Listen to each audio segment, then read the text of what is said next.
One glass of wine, one room full of witnesses, one phone call that ended everything.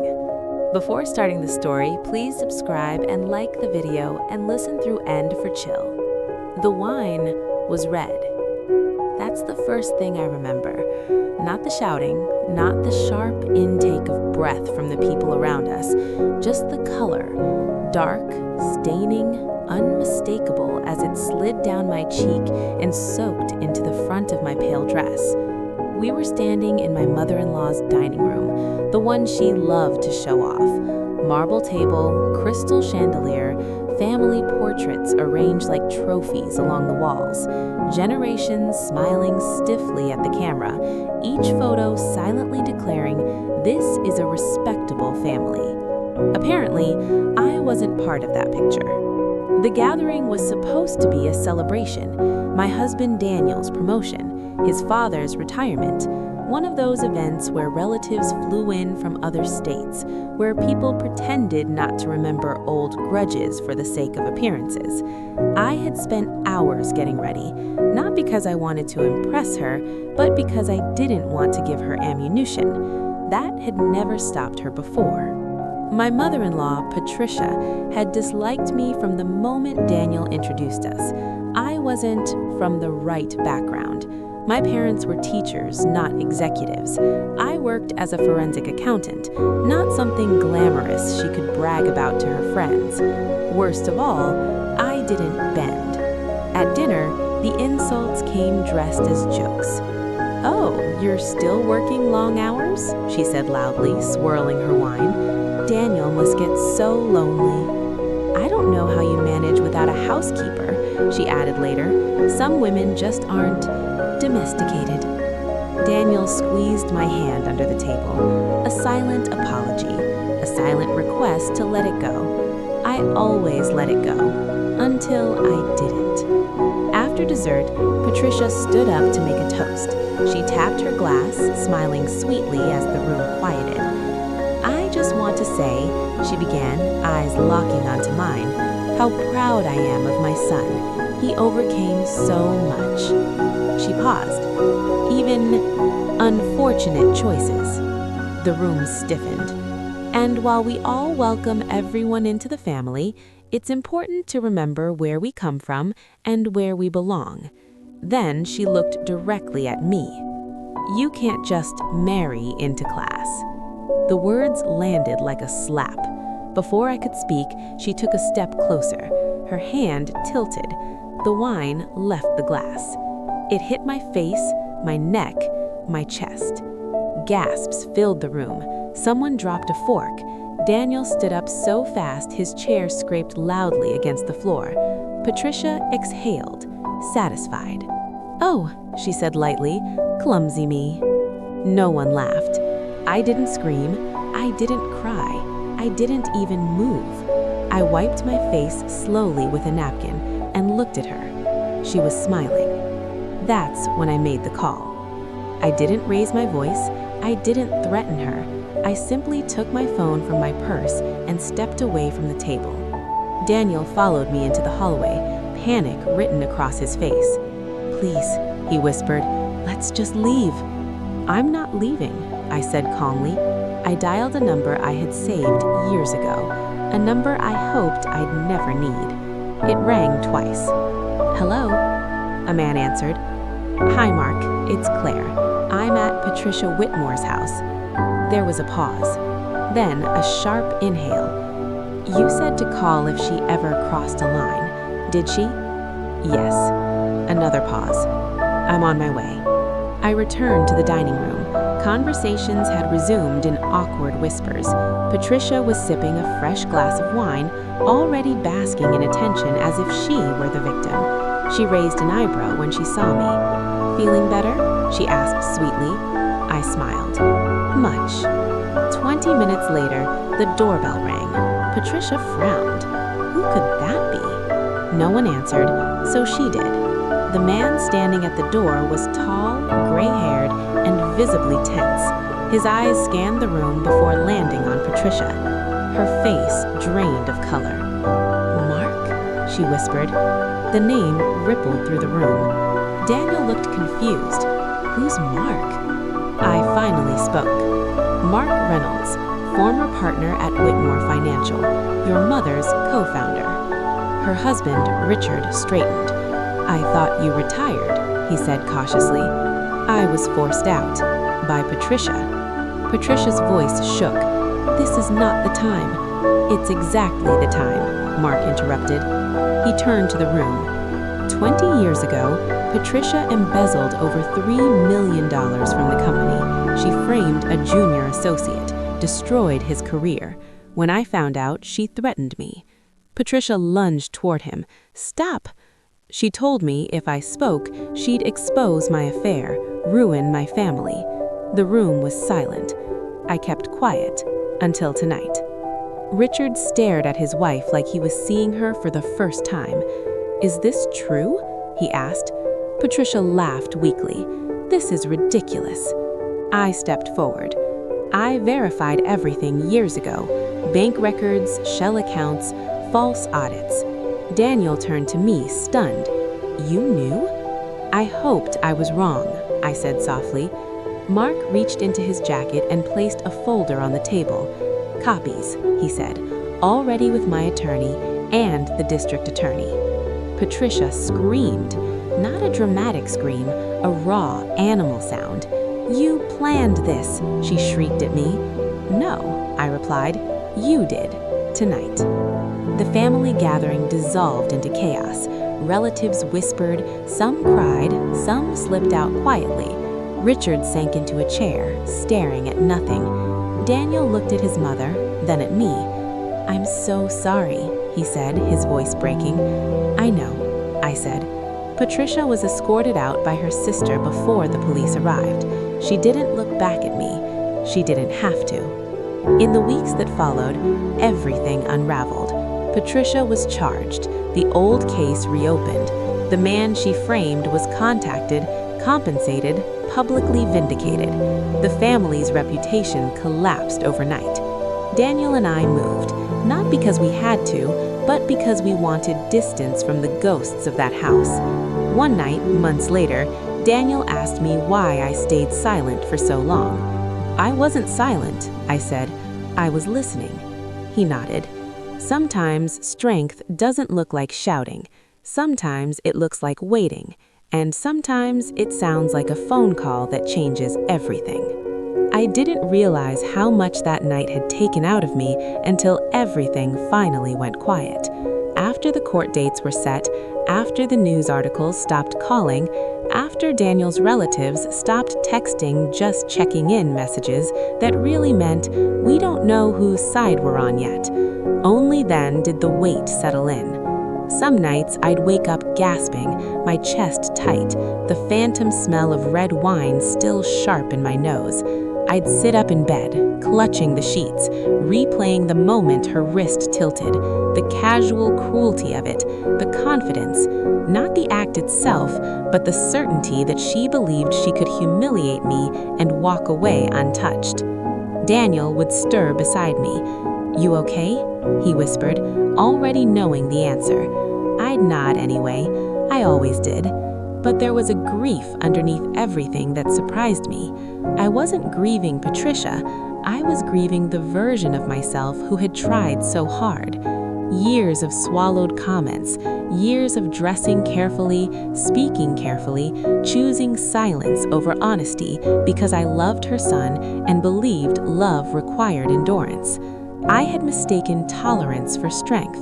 I had mistaken survival for peace.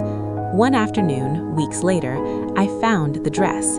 It was still hanging in the back of the closet, cleaned but faintly shadowed where the wine had soaked in. I ran my fingers over the fabric and felt something in my throat collapse. I hadn't cried that night. I hadn't cried at the gathering. I hadn't cried when Mark spoke.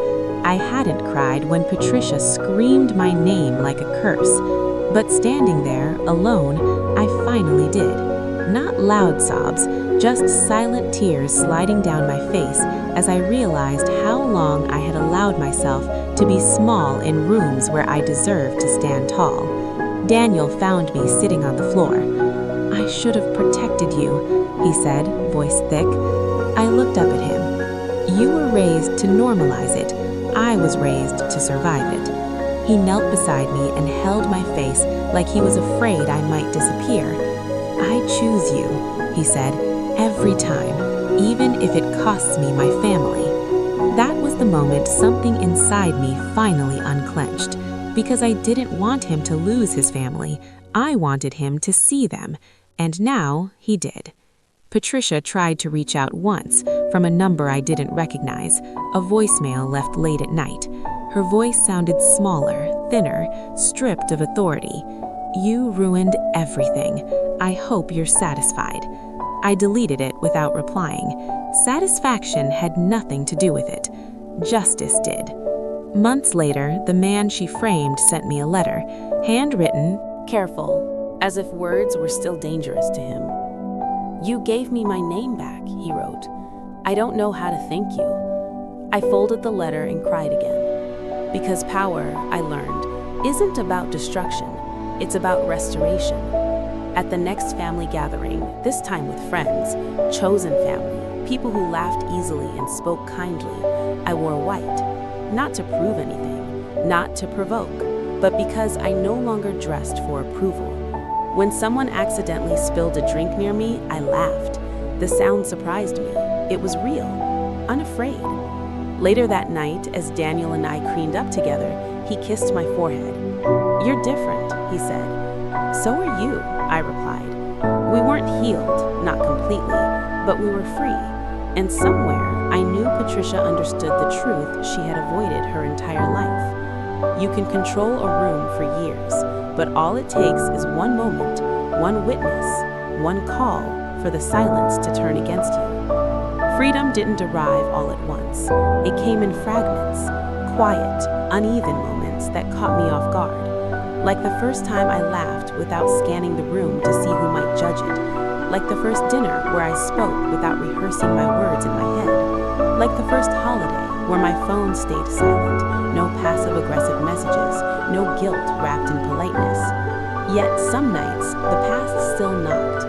I'd be driving alone when a memory would surface, the way Patricia's eyes glittered before she lifted the glass, the subtle thrill she took in cruelty, and I'd feel that old reflex rise in my chest.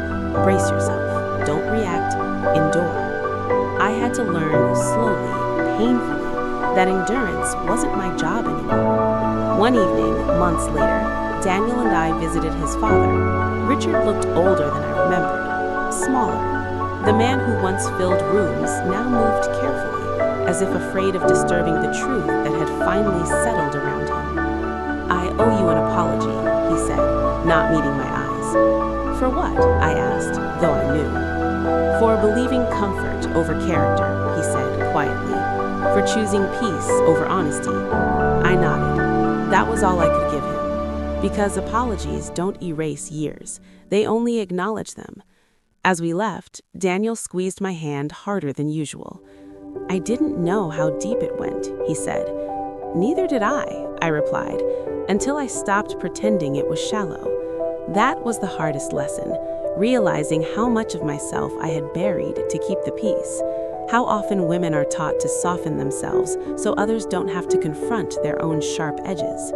I thought about the girl I once was, the one who believed kindness could fix contempt, that patience could transform cruelty into respect. She didn't fail. She survived long enough for me to become someone stronger.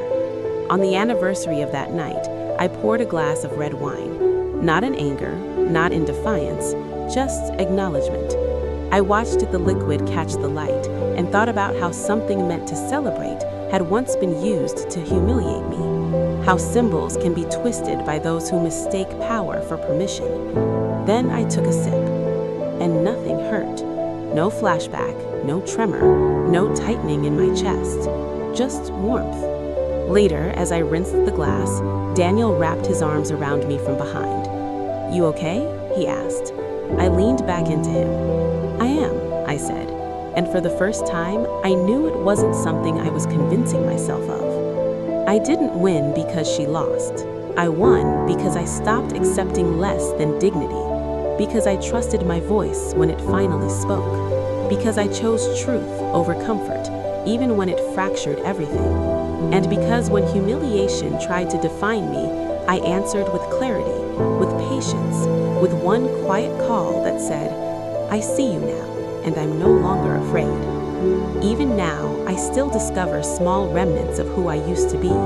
They show up unexpectedly, like the way I instinctively apologize when someone bumps into me, or how my shoulders tense when I hear a certain tone of voice, sharp and practiced, like authority pretending to be love. Trauma doesn't always announce itself loudly. Sometimes it lingers in posture, in pauses, in the instinct to shrink. Healing, I learned, isn't a straight line. It loops, it doubles back.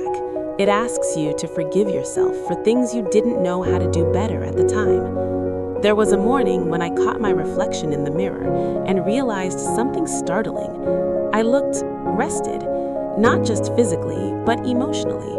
My eyes weren't scanning for threat anymore. My mouth wasn't fixed in that polite half smile I wore like armor. For years, I had mistaken vigilance for maturity.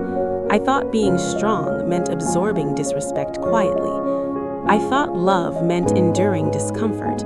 I thought keeping the peace was worth the cost of self-erasure. But peace that requires silence isn't peace. It's submission dressed up as virtue.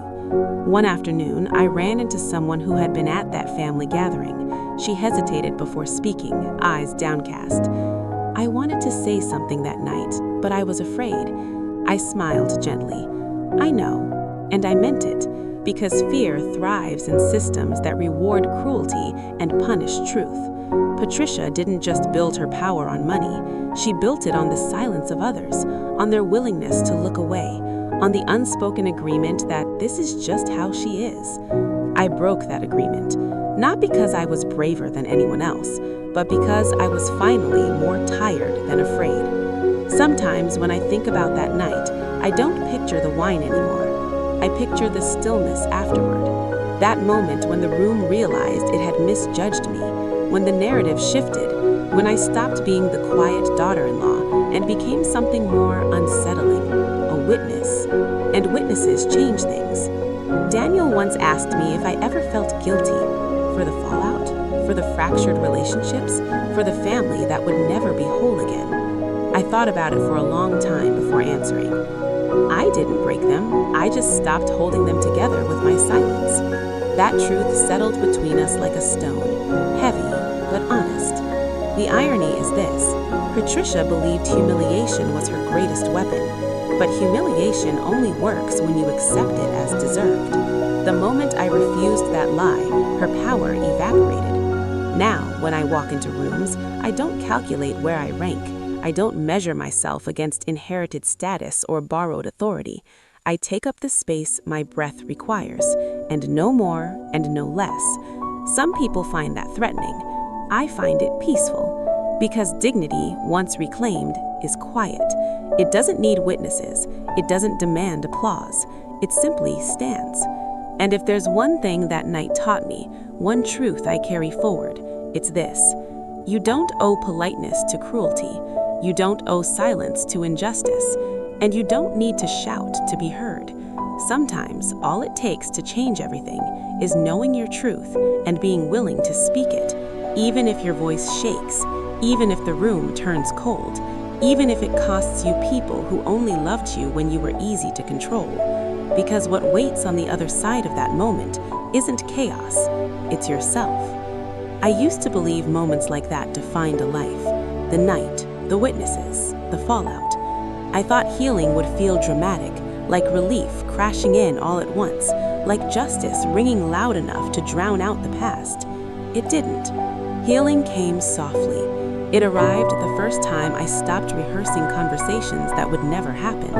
The first time I realized I no longer needed her approval to feel whole. The first time I understood that what she did was never about me at all. That night wasn't the end of her power because she was exposed. It was the end because I stopped carrying it. I no longer measure my worth by how much I can endure. I no longer confuse silence with grace.